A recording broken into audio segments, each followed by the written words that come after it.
صل على سفينا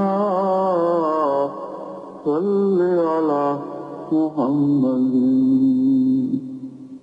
صل على سفينا صل على محمد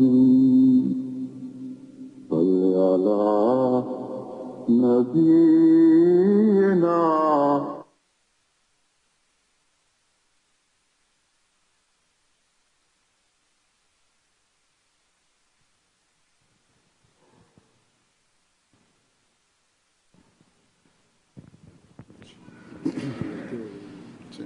अज़ान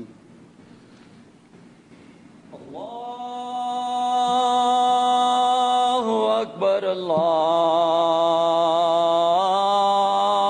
अल्लाहु अकबर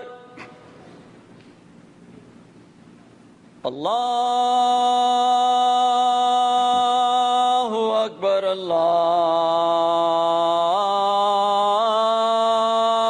अकबर अशहदु अन ला इलाहा इल्लल्लाह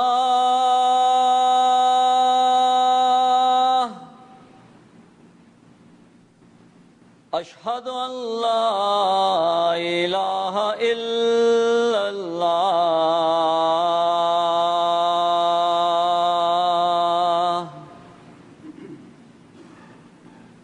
अशहदु अन्ना मुहम्मदर रसूलुल्लाह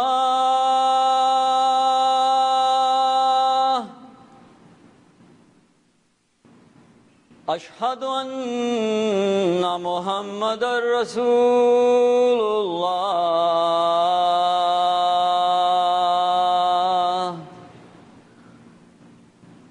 हय्या अलस सलाह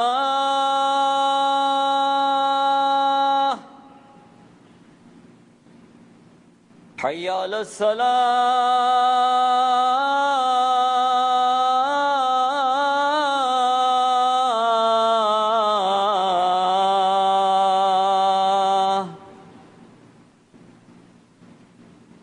हय्या अलल फलाह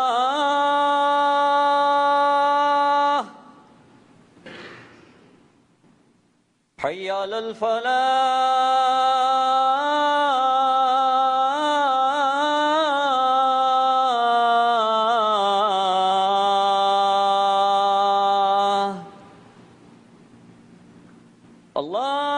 अल्लाहु अकबर अल्लाहु अकबर ला इलाहा इल्लल्लाह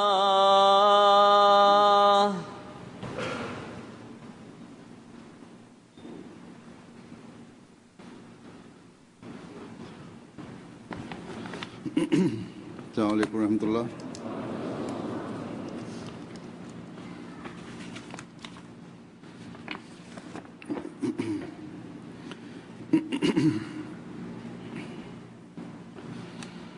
अशहदु अल्ला इलाहा इल्लल्लाह वहदहु ला शरीक लहु वअशहदु अन्ना मुहम्मदन अब्दुहु व रसूलुहु अम्मा बादु फ़अऊज़ु बिल्लाहि मिनश शैतानिर रजीम बिस्मिल्लाहिर रहमानिर रहीम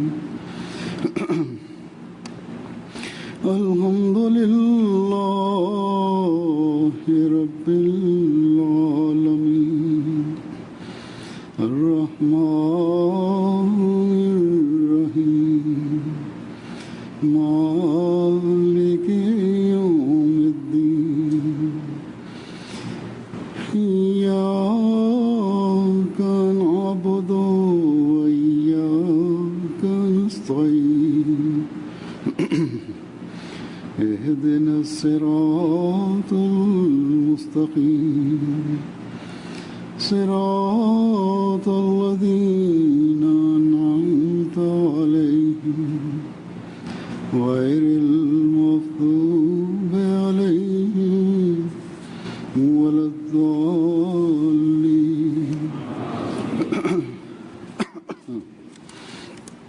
अल्लाह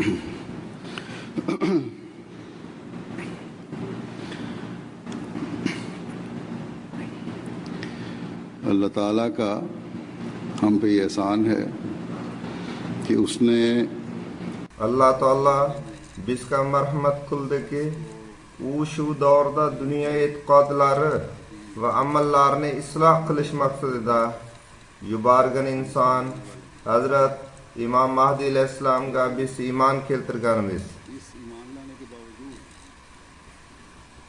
Lekin mazkur iymon keltirganligimizga qaramay oramizdagi ko'plab odamlarning gapirgan so'z bilan qilgan ish o'rtasida ziddiyatlar bor.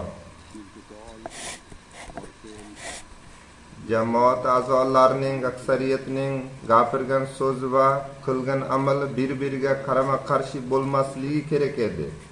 Lekin buning aksini ko'rmoqdamiz. Ahmadiyat ularning qoniga singib ketganligiga shak shubha yo'q. Ya'ni agar ulardan sizlar Ahmadiy musulmon emaslar deya so'rasangiz ular mashallah bizning bobomizning otasi Ahmadiy musulmon jamoatiga kirgan edilar, sahoba edilar va ularning iymonlari va ishonchlarining kuchli ekanligi haqida Ahmadiyat tarixida va sahobalarning rivoyatlarida falon voqealar yozilgan deya javob beradilar.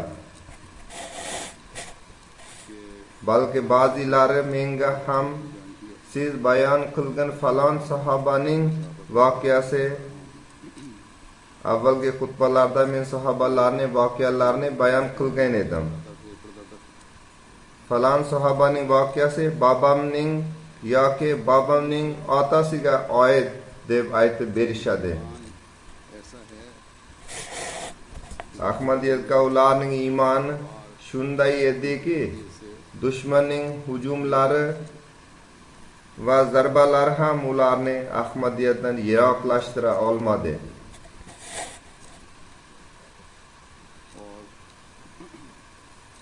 Ular jon va mol-mulkni ham qurbon qilishdi.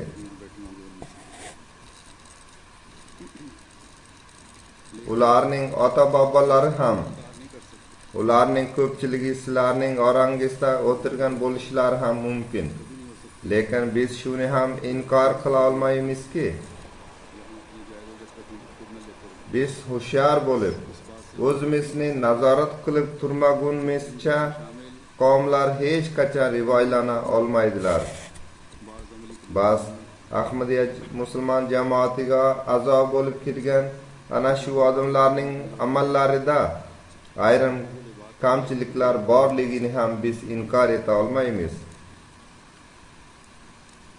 Alloh taolo haq huquqlarni ado etishda ham kamchiliklar bor. Bandalar haq huquqlarni ado etishda ham kamchiliklar bor.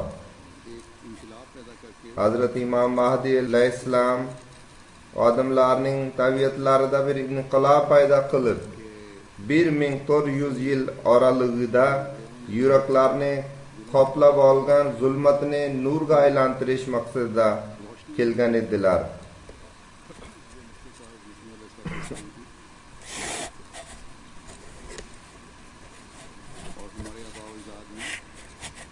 Hazrat Imom Mahdi alayhissalomning kelishlaridan maqsad shu edi. Ota-bobolarimiz bo'lsa o'zlarida mazkur inqilobni yaratdilar. Ular zulmatlardan nur tomon chiqib keldilar. O'zlarida inqilobli bir o'zgarishni paydo qildilar. O'z e'tiqodlari bilan amallarini bir-biriga moslashtirdilar. Lekin keyingi avlodlar mazkur me'yorda emaslar. Bas biz amaliy holatlarimiz me'yorini baland qilish uchun harakat qilmoqdamizmi yoki yo'qmi? Shuningdek, ota-bobolarimiz ular sahobalar bo'lsin, ulardan keyin paydo bo'lgan ahmadiylar bo'lsin, qoyim qilgan ana shu me'yorlarga erishishga sa'y harakat qilmoqdamizmi yoki yo'qmi deb o'zimizni tekshirib turishimiz kerak. Bu yerda Amerikada afro-amerikaliklar ham katta bir sonda istiqomat qiladilar. Bularning ota-bobolari ham Ahmadiyazni qabul qilganlarida katta qurbonlikni qilishdi va o'z holatlarida o'zgarishlar hosil qildilar. Lekin hozir ham shunday holatlar mavjudmi yoki yo'qmi deya o'zimizni tekshirishimiz kerak. Bizning amallarimiz bilan e'tiqodimiz o'rtasida qandaydir bir ziddiyat yo'qmi? Dinni dunyodan yuqori qo'yish degan va'dalar va hayqiriqlar vaqtincha to'lqinlardan emasmi? Qaysi shartlar asosida biz Hazrat Imom Mahdi alayhissalomga bayat bergan bo'lsak, ularni hayotimizning bir bo'lagiga aylantirish uchun amalan ham sa'y harakat qilmoqdamizmi yoki yo'qmi deb o'ylanishimiz kerak. Bas mana shu amallarimizni sarhisob qilishimiz iymonimizni rivojlantirishga olib boruvchi va e'tiqodimiz bilan amalimizni o'zaro moslashtiruvchi bo'ladi.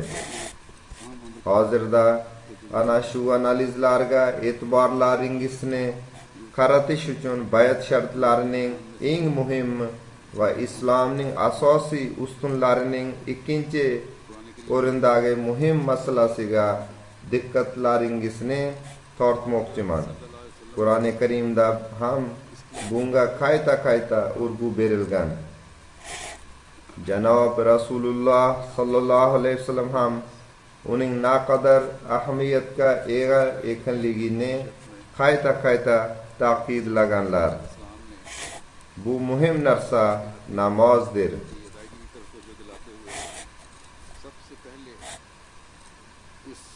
Bayat shartlarining 3-chisida Hazrat Imom Mahdi alayhissalom Alloh taolaning haq huquqni bajo keltirishga e'tiborimizni tortayotib, eng avval mazkur asosiy ustunni olib bunday dedilar: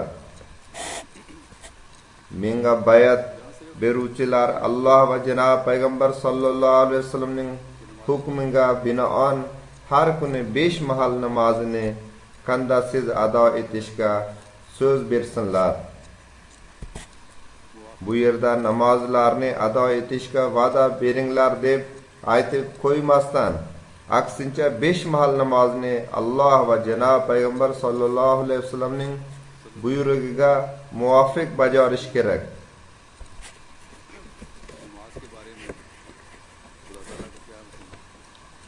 Uni Alloh taolo va uning payg'ambari sallallohu alayhi vasallamning hukmiga mos ravishda bajarish kerak.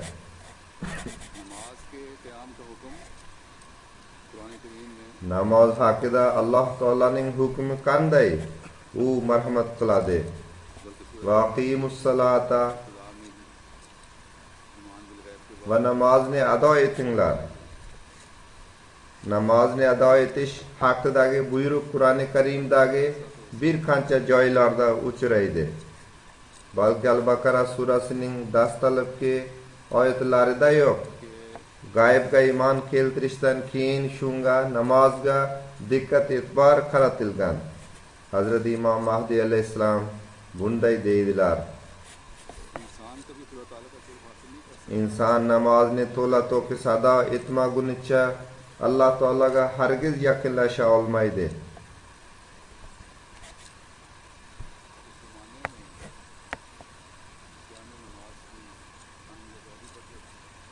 Hozirgi davrda xalifalik va'dasi bilan birga xalifalikning inomlari namozni to'la to'kis bajarishga e'tibor beradiganlargagina bog'liq deb aytilgandan keyin namozni to'la to'kis ado etishning ahamiyati avvalgisidan ham ziyoda bo'ladi.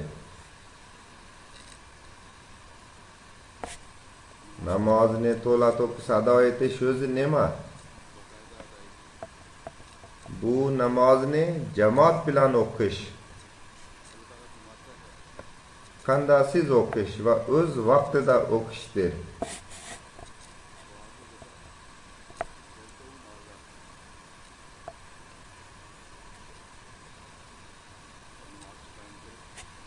Alloh taolo bunday deb marhamat qiladi.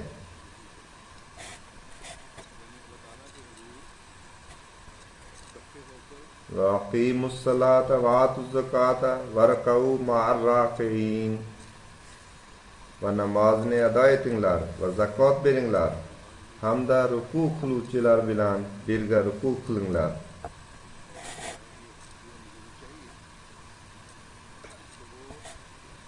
Ya'ni Alloh taolo huzurida ta'zim qiluvchilar bilan birga ta'zim qilinglar.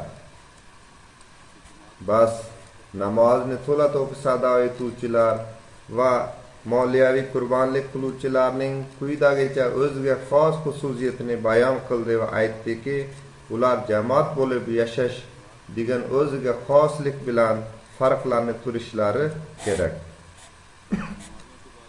Ularga jamoat bo'lib ibodat qilishgagina buyruq berilgan. Moliyaviy qurbonliklarni ham jamoat tarzida qilish haqida gap boradi. Natijada jamoat bo'lganligi uchun mazkur ishga, mazkur amalga baraka qo'shiladi. Jamoat tarzida o'qiluvchi namozlarning savobi haqida Janob payg'ambar sollallohu alayhi vasallam marhamat qiladilarki, jamoat bilan namoz o'quvchi kishiga 27 hissa ko'proq savob tegadi.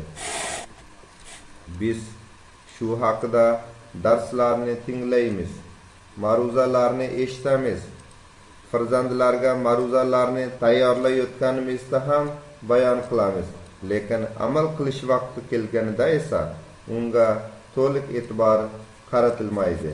Bas juda ham qattiq noilojlikdan boshqa vaqtida namozlarni jamoat bilan o'qish kerak. Lekin yuqorida men aytib o'tganimdek, agar o'zimizni tekshirib ko'rsak, quyidagi xulosaga guvoh bo'lamizki, jamoat namozlariga qanday diqqat e'tibor qaratilishi lozim bo'lsa, o'shanday diqqat e'tibori qaratilmayapti. Alloh taolaning marhamati bilan Amerikada masjidlar qurishga yaxshi diqqat e'tibor qaratildi. Lekin masjidlarning haqqini ado etganmizdagina ularning qurilishi foydali bo'ladi. Masjidlarning haqqi ularni obod qilishdir. Obod qilish uchun Alloh taolaning belgilagan me'yori 5 mahal namozni masjidga kelib o'qishdir. Ba'zilar uchun ish vaqtlari tufayli 5 mahal masjidga kelish qiyinchilik tug'diradi. Lekin bomdod, shom va xufta namozlari vaqtida shu uzr o'tmaydi. Ularga kela oladilar. Men Ahmadiyya dunyosida mana shu g'arb o'lkalarida yashovchi ko'pgina odamlar borligini bilamanki, ular masjiddan 15-20 kilometr uzoqlikdagi masofada yashaydilar. Lekin namozlar uchun baribir masjidga keladilar. Agar peshin va asr namozlarini o'qiy olmasalar ham, yuqorida men ta'kidlaganimdek, ular bomdod, shom va xufta namozlariga kelishga harakat qiladilar. Bu yerda deyarli har bir odamda o't olov bor. Dunyoviy ishlar uchun ulardan foydalanasizlar-ku. Agar Alloh taolaning roziligiga erishish uchun va uning ibodat uchun mazkur o't olovlardan foydalansangizlar, unda bu o't olovlarning maqsad dinga xizmat qilish bo'lib qoladi va sizlarning din va dunyangiz barobar o'nglanib qoladi. Juda ham noilojlik hukm surgan yerda agar Ahmadiylar yashovchi uylar yaqin orada joylashgan bo'lsa, bir uyga jamlanib uylarda jamoat bilan namozni o'qisa bo'ladi. Agar yolg'iz xonadon bo'lsa, u holda o'z uylaringizda farzandlaringiz oilangiz bilan birgalikda jamoat namozini o'qishga harakat qilinglar. Natijada farzandlaringiz ham jamoat namozining naqadar muhim ekanligini tushunib oladilar. Agar ota-onalar farzandlarini bomdod namoziga uyg'otishsa, ular namozining muhimligini anglash bilan birgalikda ko'plab bema'niliklardan saqlanadilar. Ba'zilar unga qiziqishadi, ayrimlari kech vaqtgacha televizor ko'rishga, yana ba'zilari internetda o'tirishga odatlangan bo'lishadi. Yakshanba kuni namozga barvaqt turishga odatlanish tufayli ertaroq yotishga harakat qilishadi va vaqtlarini zoya ketkazmaydilar. Ayniqsa o'spirimlik yoshiga endi qadam qo'ygan bolalar barvaqt turganliklari uchun dunyoviy mashg'ulotlarni ham o'rta me'yorni olib borishga e'tibor qaratadilar. Ba'zi noiloj holatlar ham bo'ladi. Ayrim ko'rishi kerak bo'lgan narsalar ham bo'ladi. Ma'lumotlardan iborat teleko'rsatuvlar bo'ladi. Men ularni taqiqlamayman, lekin har bir narsa o'rta me'yorni yo'lni tanlash darkor. Namozlarni ado etishni qurbon qilib, ular o'rniga dunyoviy narsalarni olish juda ham katta ahmoqlikdir. Yana bitta narsa shuki, dam olish kuni ba'zi noilojlik, ba'zi oilaviy rejalashtirilgan ishlar bo'ladi. Agar dam olish kunlari oilaviy tarzda biror bir yerga dam olishga borishmoqchi bo'lsalar, unda bu mustasnodir. Lekin hech yerga borishmasa, u holda masjidlarga ko'pdan ko'p namozlar uchun borish kerak va farzandlarni ham olib borish kerak. Ko'pchilik odamlar farzandlar masjidga borishga odatlanganlari yo'q. Ba'zi bolalar buzilib ketmoqdalar deydilar. Ularni davolashning chorasi faqat shuki, yoshlik chog'idanoq ularni Alloh taolo haq huquqini ado etishga odatlantirmoq kerak. Bu haq namozlar orqaligina ado etilishi mumkin. Agar bolalar yoshligidanoq namoz asosiy narsa, u siz musulmon deb atalmaydi degan narsani his qila olsa, unda o'spirin yoshiga yetganida mazkur odat mustahkamlanib qoladi. O'shanda bolalar buzilib ketyaptilar degan shikoyatlarga ham o'rin qolmaydi. Agar dam olishga biror yerga borsangizlar, dunyoviy qiziqishlar uchun biror ishni qilmoqchi bo'lsangizlar, shunda ham Alloh taolaning roziligiga erishish uchun oilangiz qayerda bo'lishidan qat'iy nazar, ana shu joyda ham butun oila a'zolar jamlanib jamoat tarzida namoz o'qinglar.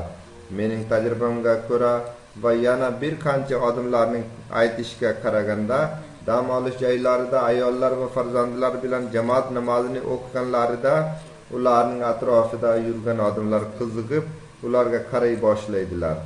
Shunday qilib da'vat yuritish yo'llari ochiladi, o'zaro tanishib olishadi. Ya'ni bu ham da'vatning bir ko'rinishidir. Umuman oddiy dunyo odam musulmonlar haqida shunday tushunchaga egadirki, musulmonlarning ichida radikallargina namoz o'qiydilar.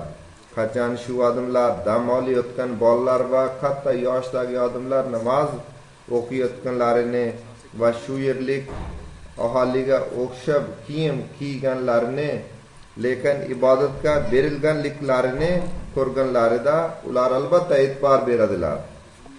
Yuqorida men aytib o'tganimdek, ko'pgina odamlar o'zlarining shunday tajribalarini aytib beradilarki, qanday qilib namoz tufayli yotlar bizga diqqatini qaratdilar va shunday qilib da'vat yuritish yo'llari ochildi. Bas biz hech bir jihatdan o'zimizni kam ko'rmasligimiz kerak. Farzandlarimiz ham, keksalarimiz ham biz dunyoda diniy va ruhoniy inqilob barpo qilamiz deya e'lon qilganmiz-ku. Bas turli xil kamsinishlardan olis bo'lgan va dastlab o'zlarida diniy va ruhoniy inqilob hosil qilganlarigina shu diniy va ruhoniy inqilobni paydo qila oladilar. Ibodat haqqini ado etmagunga qadar mazkur diniy va ruhoniy inqilobni yaratib bo'lmaydi va ibodat haqqini ado etish uchun eng muhim va zarur narsa namozdir. Bas namozlaringizni muhofaza qilinglar.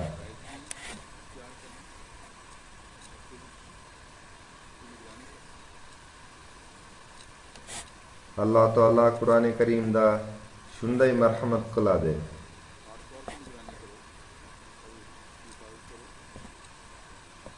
Hafizu alas-salavat ya'ni o'z namozlaringizni muhofaza qilinglar. Hafizat so'zining ma'nosi shudirki, qandaysiz bajarish va unga nazoratchilik qilish. Yana shunday marhamat qiladi. Salati busta bo'lgan har bir namozga nazoratchilik qilinglar va uni muhofaza qilinglar. Ya'ni sizlar ish bilan band bo'lgan vaqtingizga to'g'ri kelgan har bir namozni nazorat qilinglar va uni muhofaza qilinglar. Yoki biror bir sabab tufayli dunyo ishlari bilan mashg'ul bo'lganlaringiz uchun o'z vaqtida va yaxshilab ado etilmay qolishi mumkin bo'lgan namozni nima bo'lsa ham alohida muhofaza qilishingiz kerak. Sababi shuki, namozlardagi yalqovlik sizlarni itoatgo'ylar safidan chiqarib tashlaydi. Shuning uchun namozlarni muhofaza qilishga Alloh taolo e'tiborimizni qaratmoqdadir. Yana sizlarning yalqovliklaringiz va dunyo ishlari bilan mashg'ul bo'lib ado etilmayotgan hamda haqqi to'la to'kis bajarilmayotgan namozlarni alohida muhofaza qilishga diqqatimizni qaratadi. Ba'zilar namozlarni tez o'qib oladilar. Bu namoz haqqini ado etish hisoblanmaydi. Sababi bundan keyin Alloh taolo shunday marhamat qiladi: "Va qumu lillahi qanitin" va Alloh taolo huzurida itoatkorona turinglar. Ya'ni namozga to'liq e'tibor qaratinglar. U vaqtida dunyoviy o'y-fikrlar va xohish istaklar sizlarning miyangisini egallab olmasin. Sizlar qarshimizda turgan Allohning barcha buyruqlariga to'liq itoat qilishimiz shart degan fikrda bo'lishlaringiz kerak. Bas mana shunday holat paydo bo'lsa, unda shu kabi namozxonlar haqida Alloh taolo marhamat qiladiki, ana shu namozlar ham sizlarni muhofaza qiluvchi namozlar bo'lib qoladi va sizlarga nazoratchi bo'ladi. Sizlarni yomonliklardan qaytaradi va uylaringizni barakalar bilan to'ldirib yuboradi. Hazrat Imom Mahdi alayhisalom bunday deydilar: "Men o'z jamoatimga shu nasihatnigina qildimki, ular lazzat va halovat bag'ishlamaydigan namoz o'qimasinlar. Aksincha ularga rohat va zavq-shavq bag'ishlaydigan halovat olishga harakat qilsinlar." Alloh taolo yana shunday marhamat qiladi: "Inna salata tanha anil fahsha'i val munkar." Ya'ni albatta namoz hayosizlikdan va har qanday nojo'ya ishlardan to'sadi.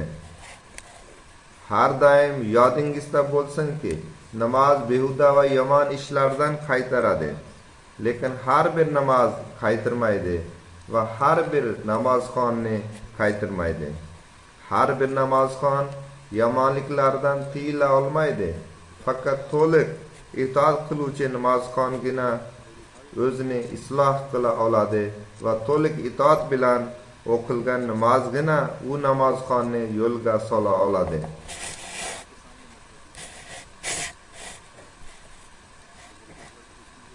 Alloh taolo har bir harakatimni ko'rib turadi va har bir harakatimni ko'rib turgan Allohning qarshisida turibman degan o'y bilan ado etilgan namozgina isloh qiladi.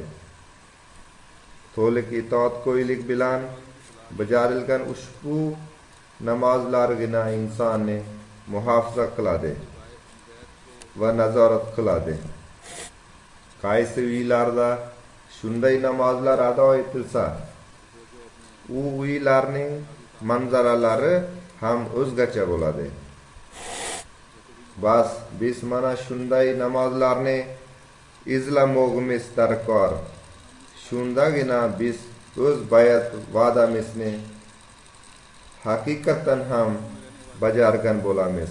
Namozga turgandayoq ko'ngil dunyoviy ishlar va istaklardan xoli bo'lmog'i kerak. Yoki ba'zida namoz o'qib, ba'zida qoldirish holati ham bo'lmasligi kerak. Bas men qayta takrorlab o'tamanki, har birimiz o'zimizni nazorat qilib turishimiz kerak. Shu davlatlarda yashovchilar dunyoviy ishlar bilan mashg'ul bo'lganliklari tufayli ham namozlarga yetarlicha e'tibor bermaydilar.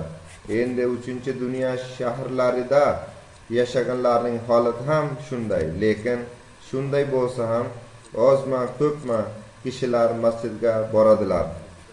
Islomning eng muhim bo'lgan ushbu burchiga men ham qayta e'tibor qaratdim va mendan oldingi xalifalar ham shu masalaga e'tibor qaratib turgan edilar. Hozirgi davrda Alloh taolo bizni imtiyozli ne'mat bilan taqdirladi. Agar avval vaqt xalifasining ovozi dunyodagi har bir hududga yetib bormagan bo'lsa, hozirda bir zumdayoq ushbu ovoz, shuningdek Alloh taolo va uning payg'ambari sallallohu alayhi vasallamning payg'omi har bir yerga tezda yetib bormoqda. Agar oramizdagi ba'zi odamlar mazkur xutbalar yoki ma'ruzalarni tinglamasalar yoki laqoidlik bilan eshitsalar, ya'ni bir quloq bilan eshitib ikkinchisidan chiqarib yuborsalar, unda biz dinni dunyodan yuqori qo'yamiz. Siz qaror qilgan har bir ma'ruf hukmingizga itoat qilamiz, unga to'liq bo'ysunamiz degan bayat va'dasini bajaruvchi emaslar. Bir quloq bilan eshitib ikkinchisidan chiqarib yuborish itoatdan chiqaradigan amallardir. Bular to'liq bo'ysunishdan yiroqlashtiruvchi amallardir. Bu kabi odamlarni Alloh taolo qattiq ogohlantirdi, shunday marhamat qiladi. Fawailul lil musallin allazina hum an salatihim sahun. Bas namozxonlarga halokat bo'lsin, ya'ni o'z namozlaridan g'ofil turadiganlarga. Bu laqoidlik, jamoat namozlariga e'tibor qaratmaganlik tufayli ham, qandasiz namoz o'qimaganlik tufayli ham bo'ladi. Namozga to'la qunt qo'yib harakat qilmaganlik tufayli ham bo'ladi.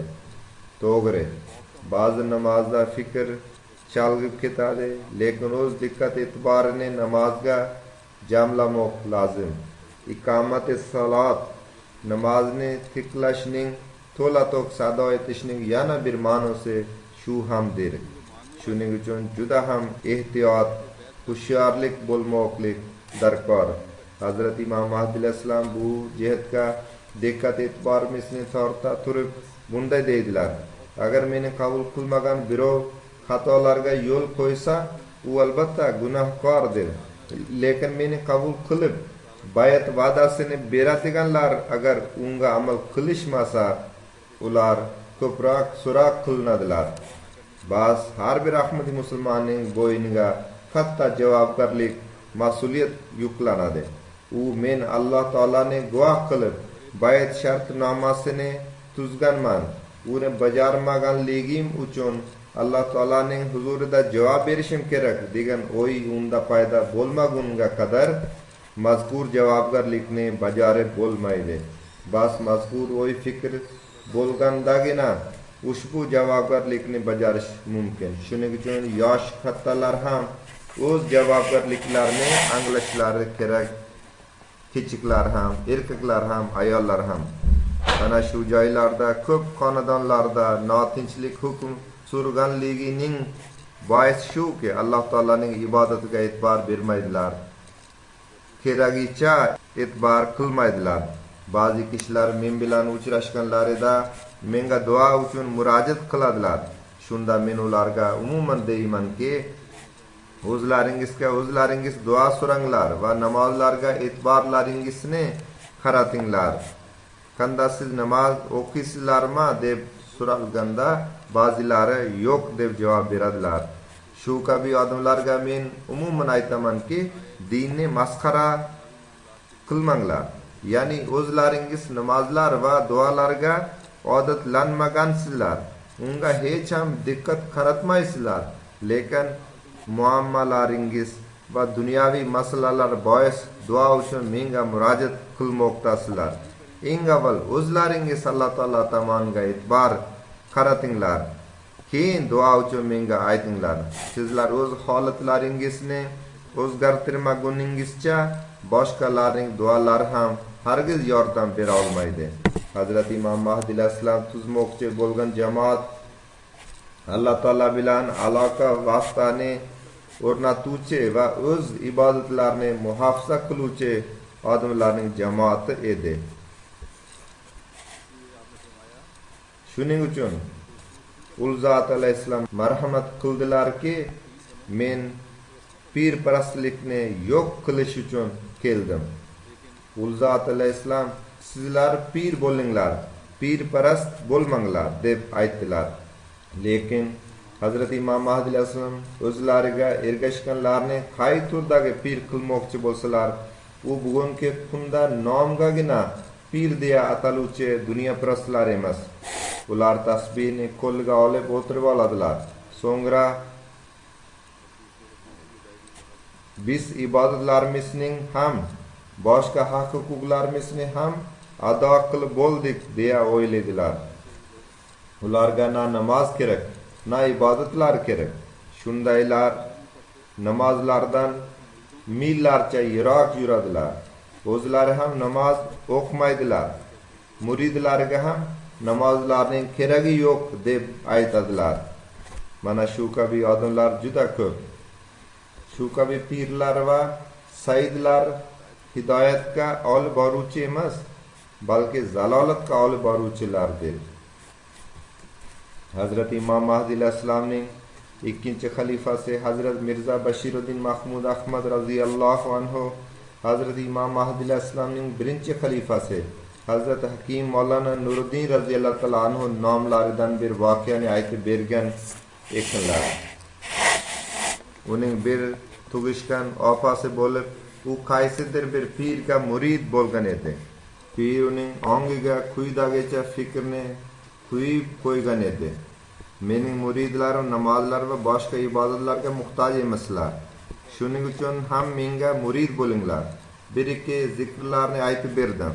Shularnigina qilinglar. Bu kifoyadir. Sizlar kechirilasizlar.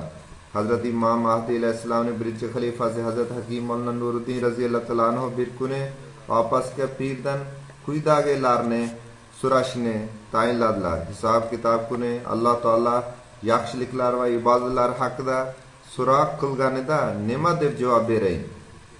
Farishtalar jannatga yo'limni to'sib yaxshiliklarim haqida so'raganlarida nima deya javob beray? Opasi pirdan so'radi. U quyidagicha javob berdi. Farishtalar yo'lingni to'sganlarida men falon pir yoki Saidzodaning muridiman deb aytgin. Shunda ular yo'lingni ochib qo'yishadi. Menga keladigan bo'lsak, pirga. Ular mendan so'raganlarida quyidagicha javob beraman. Karbala, Iroq shaharlarining bittasi. Karbala maydonida ota-bobolarim qilgan qurbonliklarni unutib yubordingizlarmi? Men payg'ambar nabirasining avlodlaridanman. Sizlar u qilgan qurbonlikni unutib yubordingizlarmi? Buni eshitib farishtalar sharmanda bo'lib ketadilar va yo'limni ochib qo'yadilar. Shunday qilib men qadamimni tik turib jannatga kirib ketaman. Mana pirlarning ahvoli shunday. 20 yoki Hazrat Imom Mahdi alayhissalomni qabul qilganlari shu kabi pirlardan bo'lmasligimiz kerak. Biz o'z ahvolimizda inqilob hosil qiluvchi, farzandlarimiz va avlodlarimiz holatida inqilob yaratuvchi, mazkur jamiyatda ruhoniy inqilob paydo qiladigan inqilobli o'zgarishlarni yaratmoqimiz kerak. Har doim yodingizda tutinglarki, faqat e'tiqodimizning o'zidagina bizni saqlab qola olmaydi. Faqat e'tiqodimizgina inqilob hosil qilmaydi. Aksincha amallarimizgina inqilob barpo qiladi inshaalloh. Hammasidan ham ko'proq Alloh taolo qilgan duolarimizni qabul qilgandagina dunyoda inqilob yuz beradi.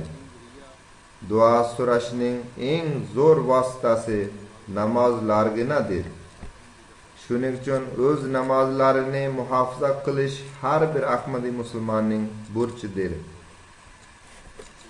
Butun dunyodagi barcha Ahmadiy musulmonlar bir tomonga yuz burganlarida duolarning mazkur oqimlari bir inqilob yuz berishga sababchi bo'ladi. Bas xalifalikning qo'llarini mustahkamlashtirish uchun har bir Ahmadiy musulmonning burchi budirki, o'z namozlarini himoya qilishga e'tibor qaratsin. Natijada Hazrat Imom Mahdi alayhissalomga chambarchas bog'liq bo'lgan dunyodagi ko'pchilik odamlarni Janob payg'ambar sollallohu alayhi vasallamning bayroqlari ostiga jamlovchi, duolar orqali amalga oshuvchi inqilob yuzaga chiqsin. Demak, har bir Ahmadiy musulmon shu narsani doimo yodida tutsin va o'z namozlarini himoya qilishga, o'z avlodlarining namozlarini himoya qilishga e'tibor qaratsin, toki tez orada dunyoda Janob payg'ambar sollallohu alayhi vasallamning bayrog'i hilpirab turishga guvoh bo'laylik. Alloh taolaning rahmini biz ham, avlodlarimiz ham jalb etuvchi bo'laylik. Alloh taolaning rahmi ham namoz haqqini oqlagan holda namozni ado etuvchilarga Alloh taolo va'dasi borlarga beriladi. Alloh taolo bunday deydi: "Va qiyimus salata va atuz zakata va atiur rasula la'allakum turhamun." Va namozlar o'qinglar va zakot beringlar hamda payg'ambarga itoat etinglar toki sizlarga rahm qilinsin. Agar biz Alloh taolaning rahmiga erishuvchi bo'ladigan bo'lsak, unda namozlarimizni muhofaza qilishga va ularni to'la to'kis ado qilishga harakat qilishimiz kerak. Hazrat Imom Mahdi alayhissalom o'zlarini qabul qilganlarga har qanday usullar bilan takror namozlarni ado etishga nasihat qilganlar. Toki bayt haqqini oqlab Alloh taolaga yaqinlashish bilan birgalikda Alloh taolo rahmidan ulush olib, dunyo va oxiratimizni isloh qiluvchi bo'laylik. U zot alayhissalom bunday deydilar: "Ey o'zlaringizni mening jamoatimdan hisoblaydigan barcha odamlar, sizlar haqiqatda ham taqvo yo'llaridan yurganlaringizdagina osmonda mening jamoatim hisoblanasizlar. Bas 5 mahal namozlaringizni shu qadar xavof va huzur bilan ado etinglarki, go'yo sizlar Alloh taolani ko'rib turibsizlar. Albatta bilib qo'yinglarki, taqvodan xoli birorta amal ham Alloh taolagacha yetib bormaydi. Har bir yaxshilik tomiri taqvodir. Qaysi amalda ushbu tomir zoyi bo'lmasa, u amal ham zoyi bo'lmaydi." U zot alayhissalom bunday qo'shimcha qiladilar: "Namoz nima? U tasbih, tahmid, taqdis, istig'for va salovat bilan yolvorib so'raluvchi duodir. Bas sizlar namoz o'qiyotganlaringizda bexabar odamlar kabi o'z duolaringizni arabcha so'zlar bilangina cheklamanglar. Zero ularning namozlari va kechirim so'rashi haqiqatan xoli bo'lgan quruq urf-odat va rasm-rusumlarginadir.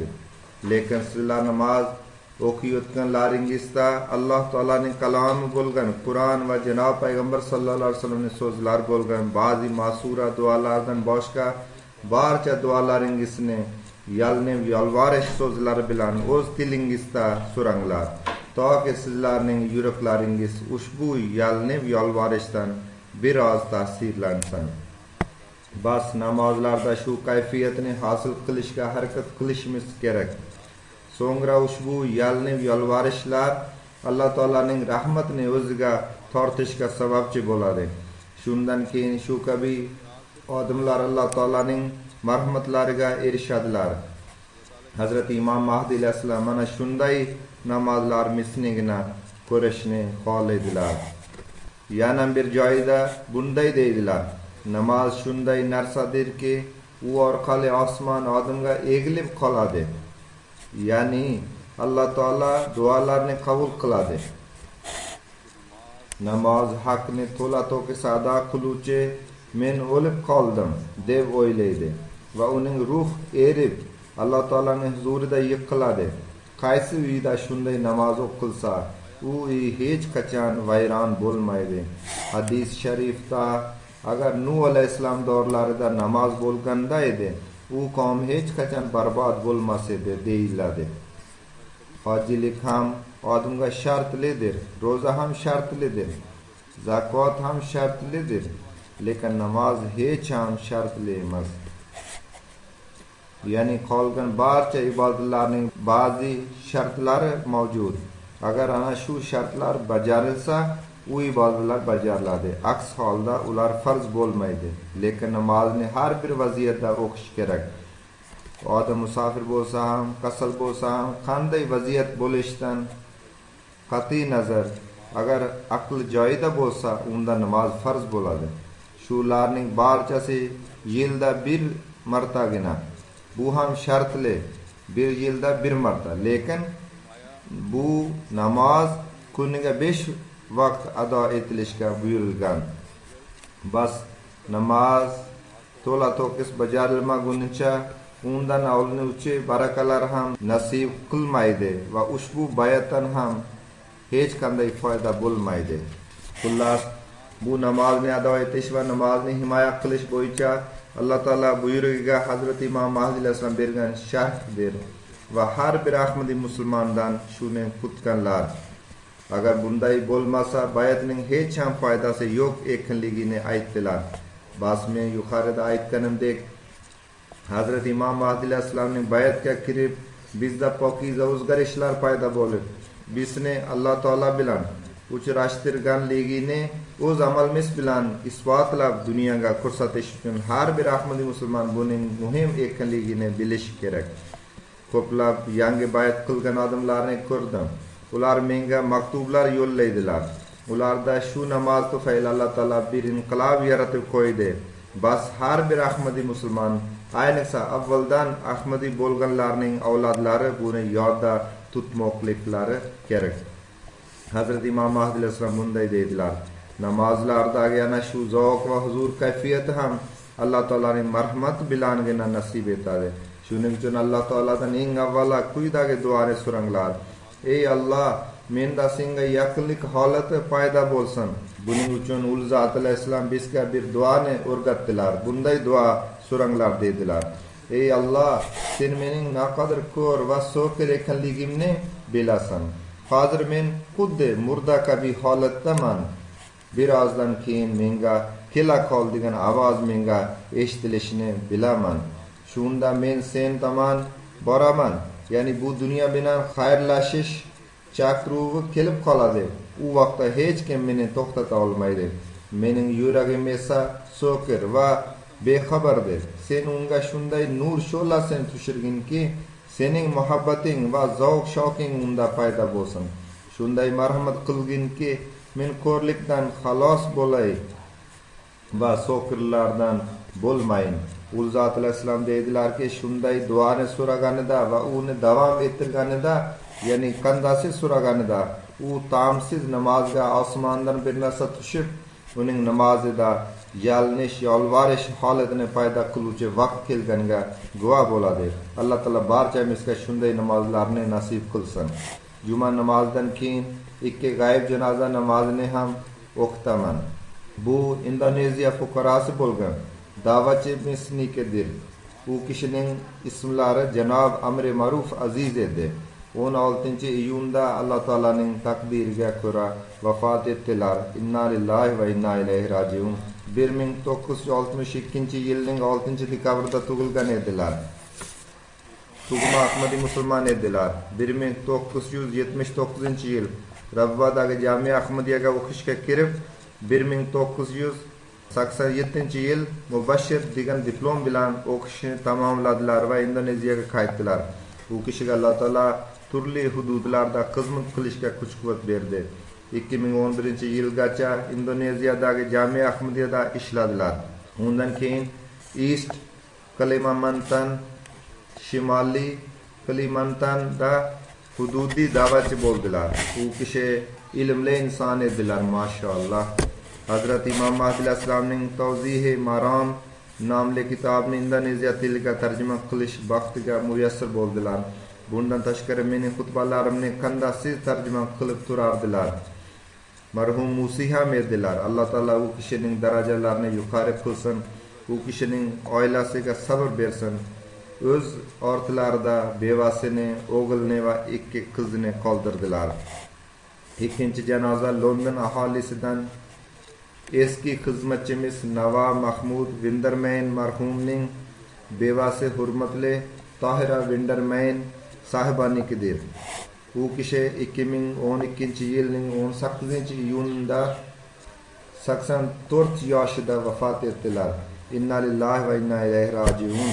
Hurmatli janob G'ulom Yasinning qizlari edilar. U kishining bobosi Hazrat Imom Mahdi alayhissalom sahobasi edilar. U kishining otasi Hindiston hukumatida xizmat qilganlar. Farzandlariga yaxshi tarbiya berdilar. Marhuma Qodiyanda o'qidilar. 1947-yildan boshlab Karachida yashadilar. 1949-yil janob Mahmud Windermainga turmushga chiqdilar. So'ngra Angliyaga keldilar. Hazrat Imom Mahdi alayhissalomning 4-xalifasi Hazrat Mirza Tahir Ahmad rahimahulloh taala Londonga hijrat qilganlaridan keyin ul zot shaxsiy kotibining idorasida u kishi o'z xizmatlarini tavsiya qilib, ingliz tilidagi pochta guruhida uzoq vaqt xizmat qildilar. Jalsa salonada 4-xalifa rahmatlik u kishining nomlarini aytib, u kishi bajargan ishlarga yuqori baho bergan edilar. Juda faollik bilan xizmat ko'rsatdilar. Hech bir ishni o'zlariga yuk deb bilmasdilar. Qancha ish berilsa, uni bajarib kelardilar. Vafotlaridan bir qancha kun avval ham o'z qarindoshlaridan birini ish so'ragani idoraga yubordilar. Har doim ko'proq ish berilishini so'rar edilar. Kasal va darmonsizligiga qaramasdan qattiq tirishib ishlar edilar. Agar biror sabab tufayli kamroq ish berilsa, xavotirga tushardilar. Mening pochta ishimni ham uzoq vaqt bajarib yurdilar. O'tgan 20-22 yilda ushbu ishda xizmat qilib keldilar. 9 yildan beri men shuni kuzatdimki, u kishi maktublarning qisqacha mazmunini juda yaxshi tayyorlar edilar.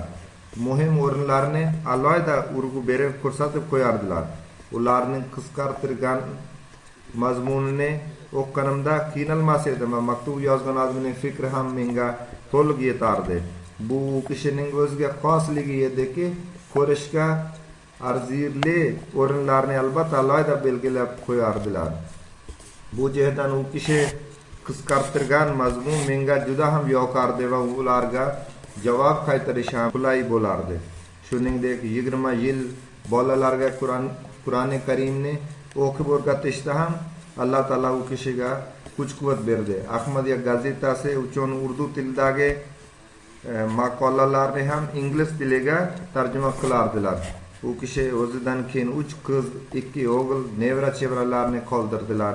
Alloh taolo ularni ham xalifalik va jamoatga bog'lasin va xizmat qilishga kuch-quvvat bersin. U kishining o'g'li janob Nadim Windermain Ahmadiya gazetasining ingliz bo'lim muharriri bo'lib ishlamoqdalar. Alloh taolo marhumaning darajalarini yuqori qilsin. Yuqorida men ta'kidlaganimdek, shu ikkovining g'ayb janozasining namozlaridan keyin o'qitaman. खिलाफत और जमात से जुड़ा रखे, तौफीक देता रहे। इनके बेटे नदीम वंडरमैन साहब अखबार अहमदिया के इंग्लिश सेक्शन में एडिटर की हैसियत से काम कर रहे हैं। अल्लाह ताला मरहुमा के दर्जात बुलंद फरमाए।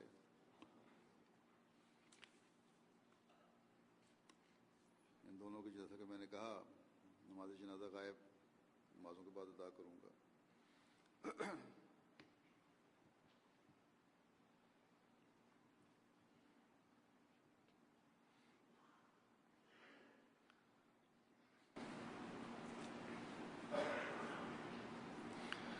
अल्हम्दुलिल्लाह नहमदुहु व नस्तईनुहु व नस्तगफिरुहु व नुमिनु बिही व नतवक्कलु अलैहि व नऊज़ु बिल्लाहि मिन शुरूरि अनफुसिना व मिन सय्यिआति अअमालिना। मन यहदिहिल्लाहु फला मुदिल्ल लहु व मन युद्लिल्हु फला हादिय लहु। व नशहदु अन ला इलाहा इल्लल्लाह व नशहदु अन्ना मुहम्मदन अब्दुहु व रसूलुहु। इबादल्लाह रहिमकुमुल्लाह। इन्नल्लाह यअमुरु बिल-अद्लि वल-इहसानि व ईताइ ज़िल-क़ुर्बा व यन्हा अनिल फ़हशाइ वल-मुनकरि वल-बग़य य'iज़ुकुम लअल्लकुम तज़क्करून। उज़्कुरुल्लाह यज़्कुरुकुम वद्ऊहु यस्तजिब लकुम व लज़िक्रुल्लाहि अकबर।